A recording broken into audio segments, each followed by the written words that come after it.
El propósito de mi libro anterior, El último brindis de Don Porfirio, 2010, fue el de abordar la celebración del centenario de la independencia en 1910.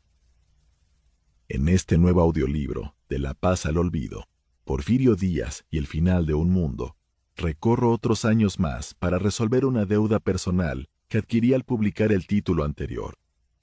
Estudiar lo que ocurrió al término de las fiestas nacionales, nada menos que el derrumbe del régimen de Porfirio Díaz.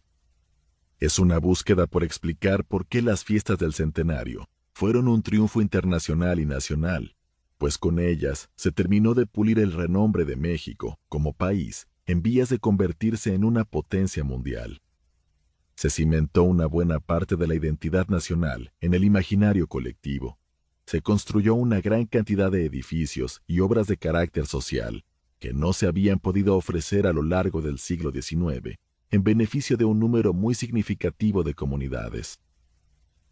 Obras públicas que quedaron, además, como herencia aún en pie en nuestros días, como emblemas de nuestro país, y que siguen prestando sus servicios para el bienestar de pueblos y municipios.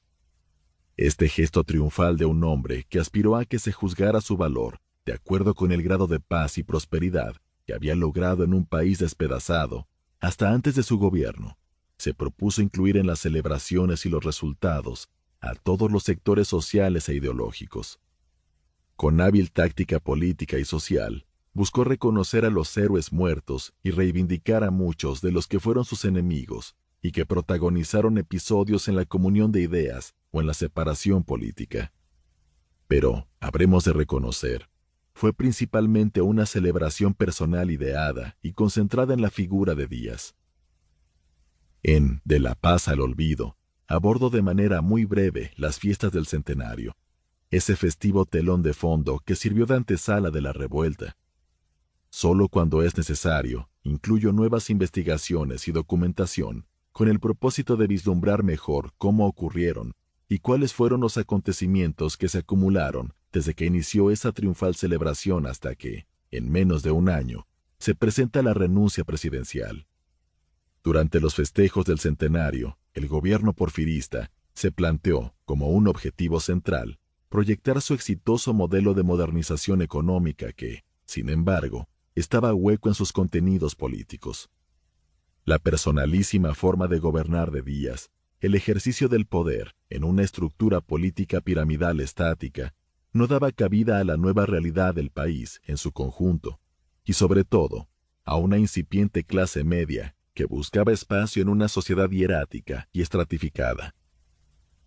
Así, en los capítulos 1 y 2 de esta obra, presento las fiestas del centenario, sus significados y reverberaciones, para dar el mayor contexto posible a lo que vendrá después. A aquello que parecía imposible, que Porfirio Díaz, quien había ocupado la presidencia de manera consecutiva desde 1884, abandonara el cargo. El capítulo 3 revisa el itinerario de la renuncia y las consecuencias de un movimiento que buscaba, en un primer momento, la democracia. El modo en que va acelerándose el derrumbe del gobierno de Porfirio Díaz hasta la presentación de la carta de renuncia ante el Congreso y su salida de México en el vapor Ipiranga.